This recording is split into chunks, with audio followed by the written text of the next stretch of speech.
As Chairman of the House Judiciary Committee, Mr. Jordan from Ohio. Thank you, Mr. Chairman. Director, were you guessing or lying? The day after President Trump is shot, Secret Service spokesman Anthony Guglielmi said, quote, "The assertion that a member of the former president's security team requested additional security resources that the U.S. Secret Service or the Department of Homeland Security rebuffed is absolutely false."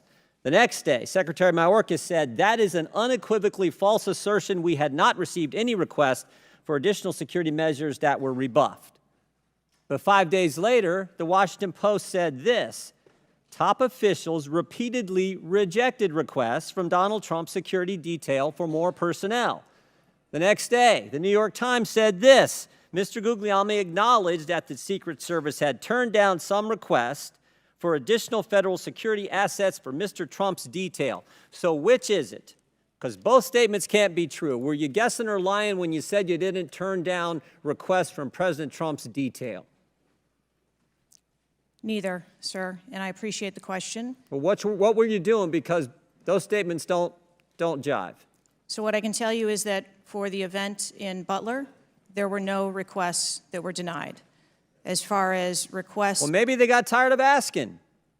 Maybe you turned them down so darn much, they said, not worth asking. How many times did you turn them down ahead of that? I think that it is important to distinguish between what some people may view as a denial of an asset or a request. Well, is Mr. Guglielmi your spokesperson? He said he acknowledged the Secret Service had turned down some requests. I'm asking how many?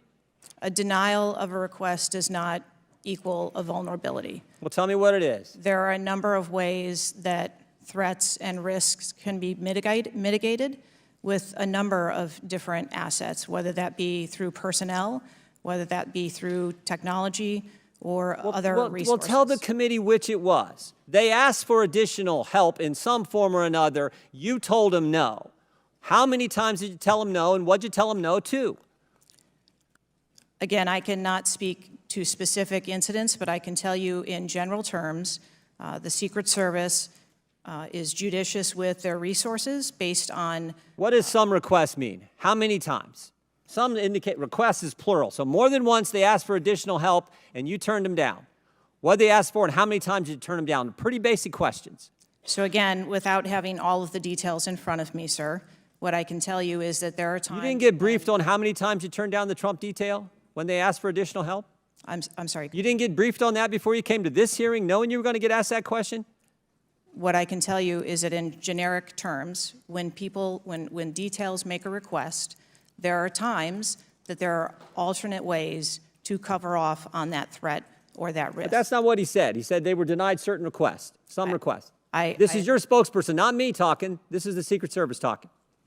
And what a change from absolutely false, unequivocally false to, oh, by the way, there were some times where we didn't give them what they wanted. That's a huge change in 5 days. And the fact that you can't answer how many times you did that, that's pretty darn frustrating, not just for me, but for the country. I hear your frustration. Let me ask you this. Were any of those requests denied to President Trump's detail after you knew about the Iranian threat? What I can tell you, again, I don't know the specifics, is that there are times when we can fill a request. It doesn't necessarily have to be with a Secret Service asset or resource. We can fill that request with locally available assets. You spoke to anyone at the White House since July 13th? Yes, I have. Who'd you talk to? I have briefed the President and the Vice President. Talked to the First Lady? No, I have not. Talked to the White House staff? Anyone in the White House communications? No, I have not. Have you talked to the counter sniper who took the shot that took out the bad guy? Yes, I have. And can you tell us about that conversation? I would not want to reveal conversations that I've had with my employees. But that's exactly the kind of information the American people want to know. American people who pay your salary. I understand. This is an ongoing investigation. And Who's all doing the investigating at Secret Service? I know the Inspector General, but is there also an internal investigation in addition to the Inspector General? We are conducting a mission assurance investigation internally, yes. You know what it looks like, Director? It looks like you won't answer some pretty basic questions. It looks like you got a 9% raise and you cut corners when it came to protecting one of the most important individuals, most well-known individuals on the planet. A former president, likely the guy who's going to be the next president. Looks like you guys were cutting corners. That's what it looks like to me. Is that true? I am here today because I want to answer questions, but I also want to be cautious. You might want to, but you haven't answered, I don't think you've answered one question from the chairman, the ranking member, or me. Well, we got a lot of other people asking. We'll see if your record improves, but right now you haven't answered, I don't think, any questions. I yield back. Gentleman yields back. Chair now recognizes Ms. Norton from Washington, D.C. Now, Mr. Krishnamurti from Illinois. Thank you, Mr. Chair. Thank you, Mr. Ranking Member, for bringing us together this morning. One question I get asked a lot from my constituents is, what can Congress actually do to stop this from happening again? And I'd like to share a graphic from a very recent study conducted by Professor Robert Pape, a world-renowned expert in combating political violence. The graphic shows that 74% of Americans want this Congress to come together to denounce political violence of all stripes, and you can tell it's across party lines. I commend the chair and ranking member for putting out the statement the other day condemning political violence, and to further this effort, I'd like to ask all my colleagues to join Dr. Brad Wenstrup and me in introducing a resolution that we think can secure unanimous House passage in deploring and condemning political violence, and we will be circulating that resolution shortly. Director Cheatle, as you know, the shooter began shooting at 6:11 p.m. Eastern on July 13th. NBC reported that at 5:51 p.m., 20 minutes before the shooting began, the state police informed the Secret Service of their concern. Now, the rally was not paused at that point, correct? No. And according to NBC, just 2 minutes later, at 5:53 p.m., the Secret Service notified its snipers about the gunman. The rally wasn't paused at that point either, correct? No. Let me show you some video footage by rally goers. If you could play the video on the screen up here. This was taken 2 minutes before the shooting started. If you could turn up the volume. Criminals. We have criminals. He's we on have the roof. He's drug right. dealers. We have people that Right should not here, be here. right on the roof. It's much He's tougher coming than up now. it happens. You went right on the roof again. Up here. Ma'am, that doesn't look like suspicious behavior. That looks like threatening behavior to me. And the rally wasn't paused at that point either, correct? I can tell you, as I stated earlier, sir, that the moment that the shift surrounding the president were aware of an actual threat. That's a threat right there. The guy's on the roof and everybody's yelling at him. Yes. And directing the officer's attention to him. The rally was not paused at that point, correct? We are currently still combing through communications and when communications were passed. Well, I can point you to this communication. It's 2 minutes before the shots started ringing out. Director Cheatle, yes or no? Was there ever a moment where the Secret Service actually considered pausing the rally? The Secret Service would have paused the rally had they known or been So the told answer is there no. was an actual threat. The answer is no, correct? I can speak to you in generalities. No, I don't want I don't generalities. I know want all of the specifics. communications The that were- answer is no. You did not consider pausing the rally, correct? The people that are in charge of protecting the president on that day would never bring the former president out if there was a threat that had been identified. Well, they did, because we've now identified 3 points in the 20 minutes before the shooting that the threat emerged. Let me point you to something else, which is the building that the shooter was perched on, seen here. This building is called the AGR building. I'm sure that you're familiar with it. It's no more than 150 yards from the stage where Donald Trump stood, yet the security perimeter was drawn such that the AGR building was placed outside of it. Director Cheatle, according to the Washington Post, the AR-15 styled rifle used in the shooting had a range of 400 to 600 yards, and therefore the AGR building was clearly within rifle range of the stage, correct? Yes. NBC News has reported that in the days before the rally, the Secret Service had identified the building as a vulnerability that required special attention, correct? That's reporting from NBC. Yes. So I am still looking into an active investigation. I know, but it's been 9 days. I mean, you should know that, right? And yet, despite the fact that the AGR building was in rifle range of the stage, and it was flagged as a vulnerability, this building was put outside of the Secret Service's security perimeter. And I respectfully submit the Secret Service must expand its security perimeter to account for the kinds of weapons that can be used outside the perimeter to endanger the protectees inside the perimeter, ma'am. Let me turn your attention to some conspiracy theories that have been circulating and ask you to comment on them. First, you have not found evidence that the incident was a staged shooting, right? Correct. And you haven't found evidence that this was a result of a conspiracy of high-ranking government officials, correct? Correct. And you have not found evidence that this incident was in fact directed or perpetrated by a foreign state or entity, right? And that's the last question, but I'll let the director answer that, please. Not at this time. Thank you. I yield back. Gentleman's time's expired. Chair, now I have to say, Director, we're pretty close to the halfway point during this. You answered more questions with an ABC reporter than you have with members of Congress. We have a lot more questions. The American people are demanding that we get answers to those questions, and that's what the purpose of this hearing is today. So I'm sure a lot of the questions that have already been asked are going to be asked again, and hopefully we can get some answers to those questions. I strongly implore you to answer those questions. You're here with a subpoena, and we expect you to answer the questions. Chair now recognizes Ms. Mace from South Carolina. Thank you, Mr. Chairman.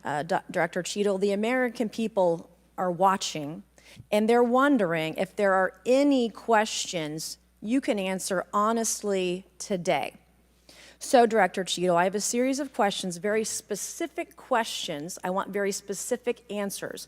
Most of my questions are going to demand a yes or no answer. Do you understand? I do. Okay, my first question. Both sides of the aisle today have asked for your resignation. Would you like to use my 5 minutes to draft your resignation letter, yes or no? No, thank you. Was this a colossal failure? It was a failure. Yes or no? Was it a colossal failure is the question, yes or no? I have admitted this is a terrible. This is a yes or no series of questions. Was this a colossal failure, yes or no? Yes. Was this tragedy preventable, yes or no? Yes. Has the Secret Service been transparent with this committee? Yes. Would you say the fact that we had to issue a subpoena to get you to show up today as being transparent, yes or no? I have always been eager Yes to or no? come You didn't and want to talk answer to the question. committee. We had to issue a subpoena to get you to show up today. That is not transparent, by the way. You stated earlier, Secret Service is not political. Is that correct? Yes. Okay. Would you say leaking your opening statement to Punchbowl News, Politico's Playbook, and Washington Post several hours before you sent it to this committee as being political, yes or no? I have no idea how my statement got out. Well, that's bullshit. So, Mr. Chairman, I would like to ask unanimous consent to enter into the record articles by Punchbowl News, Political Playbook, Washington Post, all done at 5:24 a.m., 6:12 a.m., 6:34 a.m., a solid 3 to 4 hours before this committee got your statement. Without objection, so ordered. Okay. Is the Secret Service fully cooperating with our committee? Yes. Okay, you say you're fully cooperating with this committee. On July 15th, this committee sent you a list of demands of information that we wanted. Has the Secret Service provided this committee a complete list of all law enforcement personnel that were there that day? Have you done that? Have you provided a list to the Oversight Committee? Yes or no? I will have to get back to you on that. That is a no. Have you provided all audio and video recordings in your possession to this committee, as we asked on July 15th, yes or no? I would have to get back to you That on is a no. You're full of shit today. You're just being completely dishonest. Mr. Chairman, Completely dishonest. Mr. Chairman, I want to. I'm Come gonna on. We have to continue. maintain decorum in this committee, Any, no matter have how you provided upset we any get. and all memos to this committee that we've asked you on July 15th? Have you provided all memorandums within the Secret Service? I would have to get back to you on That is a no. You are being dishonest or lying. Like you're being dishonest here with this committee. These are important questions that the American people want answers to, and you're just dodging and talking around it in generalities. And we had to subpoena you to be here, and you won't even answer the questions. We have asked you repeatedly to answer our questions. This isn't hard. These are not hard questions. Have you provided us all communications from the Secret Service related to that day and that rally? Have you provided this committee? We've asked for this information on July 15th. Have you provided any of this information that this committee has asked of the Secret Service? Any of it? I'll have to get back to you on Have that. you even read this letter that we sent you? Did you even read this? Yes. Okay, and you have said you don't know, you have no idea. Well, the answer is no. We haven't gotten a single document or piece of information or data from you or your agency in related to the rally that we have asked you for. So, was this attempted assassination of Donald Trump a failure of training or execution or both? I think that those are answers that we need to examine. Training, execution, or both? Which one? I think those are answers. All right. How many Secret Service personnel have lost their jobs due to this colossal failure? At this time, none. How many Secret Service personnel have been required to take a refresher course on how not to let people shoot Donald Trump? Our personnel are currently operational. We are examining the facts of this investigation, and we will make the changes necessary. What time did law enforcement become aware that there was an individual on the roof with a clear line of sight to President Trump? I am still verifying timelines. Of course, 9 days in, you have no answers. How many minutes went by between the time law enforcement saw and took photos of crooks and the shooting? How many minutes? I am still verifying timelines. 57 minutes. Thank you, Mr. Chairman, and I yield back. Gentlelady yields back. Before I recognize Ms. Stansberry, I believe I want to recognize Mr. Mfume for a unanimous consent. Yeah, thank you, Mr. Chairman. I beg your indulgence. For convening this hearing on a bipartisan basis. I join them in condemning the horrific assassination attempt on the former president. I am relieved for the sake of the country that he wasn't seriously hurt and that he survived, and my thoughts with him and his family during such a traumatic event. I also want to express condolences to Corey Comprator's family and recognize his heroism in saving his daughter's lives, and to the victims of that awful event. Now, Director Cheatle, would you agree that this is the most serious security lapse since President Reagan was shot in 1981 of the Secret Service? Yes, sir, I would. And, do you know what Stuart Knight did when he was in charge at the time of the Secret Service? Do you know what he did afterwards? He remained on duty. He resigned. He resigned. And Stuart Knight was not a Democratic appointee or a Republican appointee. Look, I'm not questioning your judgment. I just don't think this is partisan. If you have an assassination attempt on a president, a former president, or a candidate, you need to resign. That's what Stuart Knight did. He was a Republican appointee, and he took responsibility. And I think you need to reflect. This is not a question of you. It's a question of the American people. You cannot go leading a Secret Service agency when there is an assassination attempt on a presidential candidate. I would say that about anyone who is running. And so I guess my question to you is, what's the difference between your position and what Stuart Knight did? What I will tell you, sir, is that I am dedicated to finding the answers to what happened. And like every Secret Service agent, we don't shirk from our responsibilities. I will remain on and be responsible to the agency, to this committee, to the former president, and to the American public. But is there a reason you wouldn't just do what Stuart Knight did after the Reagan assassination attempt?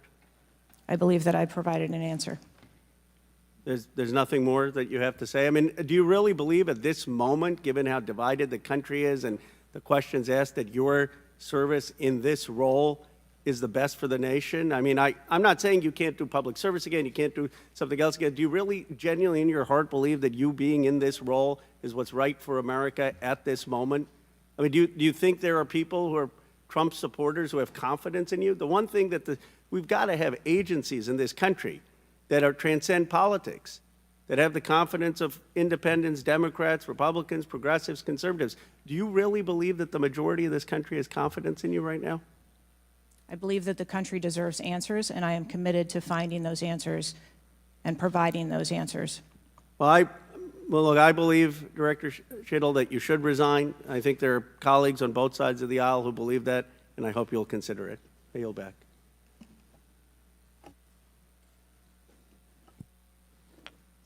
Chair now recognizes Mr. Moskowitz from Florida. Thank you, Mr. Chairman. Thank you for this hearing. I want to thank the subpoena that you sent. I want to thank Ranking Member Raskin and your work, the letter you sent to the committee. And I also support the creation of a commission to get to the bottom of what happened. Director, I just want to give you an honest assessment of how this is going for you today. Did you happen to catch the hearing many months ago in education where there were a bunch of university presidents and Elise Stefanik asked a very easy question and couldn't get an answer? Did you see that hearing? No, I don't think I did. Okay, well, let me tell you, it didn't go well, and the short end of that story was those university professors all resigned. They're gone. That's how this is going for you. This is where this is headed, okay? This is, I don't know who prepared you for this. I don't know how many times you've testified in front of Congress, but a president was almost assassinated live on television, not just for Americans, but for the world to see. And this being your first opportunity, I understand there's an ongoing investigation. I understand there's things that you can not talk about. But the idea that we're getting less than you did on television is something that Democrats, Independents, or Republicans are going to find unacceptable. My high school, Marjorie Stoneman Douglas, was on the list of mass shootings that Representative Raskin held up. That very day, the school resource officer, a police officer, did not run into the building. He hid in the stairwell while the shooter was in the building. He stayed outside, never helped, okay? He also directed other officers who showed up on the scene not to go into the building. When it was determined that the failures in response and training and that the sheriff fired nobody in his agency, Governor DeSantis then removed that sheriff. I supported the removal. So here's my question. You said there's going to be accountability. I understand you don't want to give us names.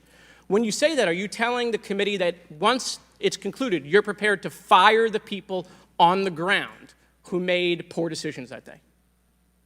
I'm prepared to take the actions necessary. No, that's nonsense, okay? Accountability, the failure was human. That doesn't mean they're bad people. It means they failed that day, and a former president was almost assassinated, okay? Are you prepared to fire the human failure on the ground? Yes or no? When you have the names of where those failures were, they're people. It's not like a piece of technology failed. It was people who failed that day. Are you prepared to fire them? I don't have an answer as to whether. Well, then how can there be accountability if you're not prepared to fire someone? And the reason why your name is going to be the person who's held accountable, the reason why members in this committee are calling for resignation, and I join in that, or for the president to fire you, is because you're saying there's going to be accountability, but you can't commit that people are going to get fired. Let me ask this question a different way. If Trump had been assassinated that day, if the gunman had succeeded, okay, would you have come and tendered your resignation? I would still be sitting here because I would want to ensure the integrity of the investigation. Totally that would move understand. forward. That's a fair answer that you would have set up that process. But would you have had the honor to come in front of the committee and say, former president was assassinated on my watch, there should be new leadership? I think that I have admitted that there was. No, that's what I'm asking. grave Would you have failure tendered your resignation if he had been killed? that occurred on my watch, and I am accountable for that. Okay, but would you have tendered your resignation if he had been killed? I think that I've admitted that I've taken accountability and will take responsibility. Okay. Well, let me ask I want to follow up on Representative Connolly's question, in which he asked about guns, and you were not willing to commit that makes your job harder. This is not about the Second Amendment. If there were over 400 million guns on the streets, if all of those guns were machine guns, would that make your job harder to protect people? Again, I think weapons that are out there. If all of make our those job- guns were rocket-propelled grenades, would that make your job harder? Yes, sir. Yes. Okay, thank you. Perfect. This is not a trick question. Thank you. Okay. I won't ask the other 15 things I was going to do. I was going to do drone strikes, but it's okay. So that's all we were asking. It creates a challenging environment. It has nothing to do with the Second Amendment or people's rights, but it does make your job harder. So credit to Representative Connolly for asking that question. One last thing, Mr. Chairman, and I'll conclude.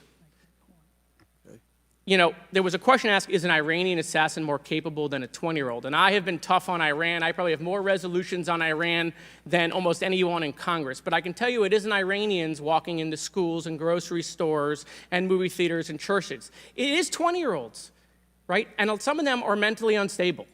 And they have access to guns. And they're domestic terrorists. Someone talked about Christopher Wray. Christopher Wray has talked about domestic terrorism. And so, yes, we collectively come together on foreign threats, and I am not at all debasing the fact that there are foreign threats here and abroad, but there are domestic threats, and we have to get to the bottom of how we stop domestic terrorism, because it was a 20-year-old who walked into my high school and killed 17 people. He was plenty capable, and he was an Iranian. Thank you. Chair now recognizes Mr. Timmons from South Carolina. Recognizes Ms. Marjorie Taylor Greene from Georgia. Thank you, Mr. Chairman. Ms. Cheatle, I'd like to remind you that you're under oath. The site team has a senior supervisor, an advanced team, a protective intelligence team, a counter sniper element, and detail. Who was the agent in charge? How long has she been the agent in charge? And what is her Secret Service background? So I'm not going to provide a name. Why not? You're here to answer our In this questions. forum, I'm not going to provide names of. You stated in your testimony, you said, I am here today to answer your questions. That is correct. Answer the question. I'm not going to provide names of our personnel. To Why this not? committee today. The American people are demanding these answers from you today, Ms. Cheatle. I will do the best to provide you accurate information based on the facts that I have at this time. You're not answering our questions. The advance element coordinates with other intel or law enforcement partners, identifies threats and weaknesses at the sites and movements. We'd like a copy of the advance report. Have you brought it here with you today? We will comply with the request for the documentation that has been requested. When will that be, Ms. Cheatle? Because you should have brought it today. I am certain that our personnel are working on obtaining all of that documentation. I don't believe you, and neither do the people watching this hearing. You're not doing well, as Mr. Moskowitz informed you. You've been sitting here for over 3 hours, and I have you know the entire country is demanding you resign and demanding that you be fired if you do not resign. Things are not going well for you. You need to answer the questions. Was there a protective intelligence team, and what technical resources were utilized for that event, specifically drone or helicopter assets? There were a number of technical assets that were deployed for that event, and there was a protective intelligence team that was assigned to that event. Why was Crooks able to fly a drone over the entire area the day of the rally and the day of his assassination attempt? To my knowledge, he did not fly the drone over the entire area. How did he fly a drone over the area, period? Any part of the area? Again, I would have to go back and check the timeline of when that took place and when the event. Why didn't you bring the timeline with you today to answer our questions? I don't have all of the answers on the timelines based on the criminal investigation. Were you not prepared today to answer our questions? I am prepared to answer the questions based on the information and wanted to be able to provide. Do you have a timeline do you have a timeline at all from any of the day? I have a timeline that does not have specifics. That's shocking. That is absolutely unacceptable. That means you are a failure at your job. Let's talk about things that are prohibited in Trump rallies. And I've been to a lot of Trump rallies. Backpacks and bags, bicycles, firearms,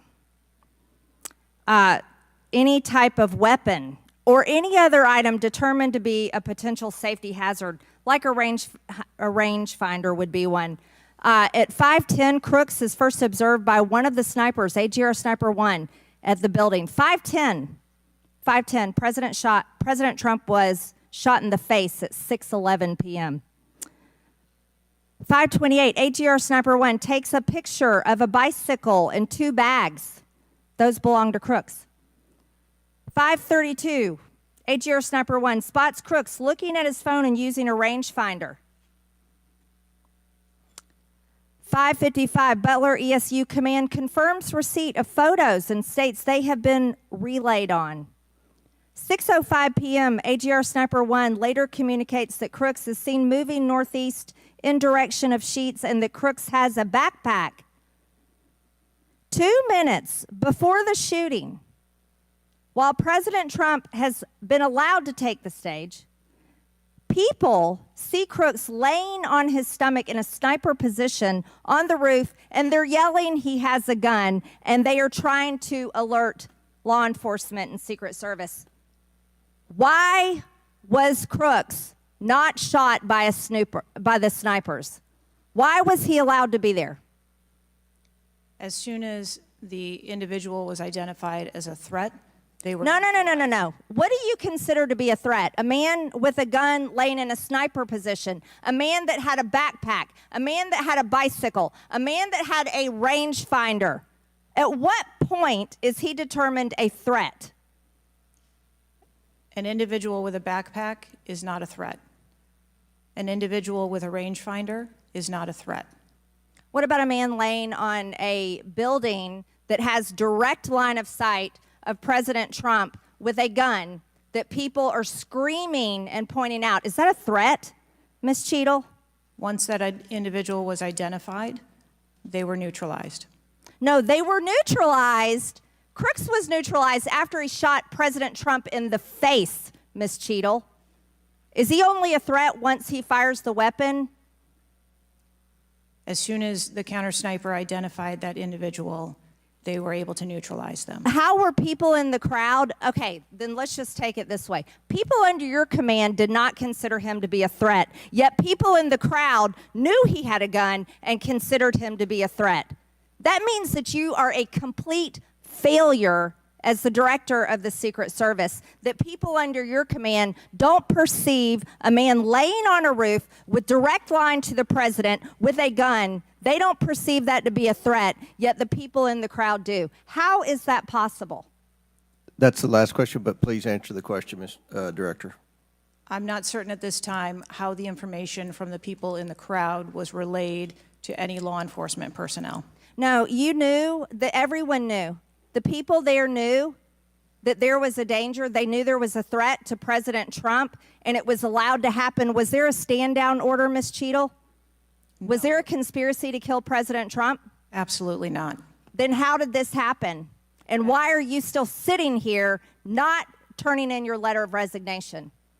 Last question, but please answer, and then I'll recognize Ms. Presley. Please answer that question. Director. That is what we are investigating to determine. We're waiting for your letter. We are waiting for your letter of resignation, and you really need to consider doing that before you leave today. Chair now recognizes Ms. Presley from Massachusetts. Thank you. No one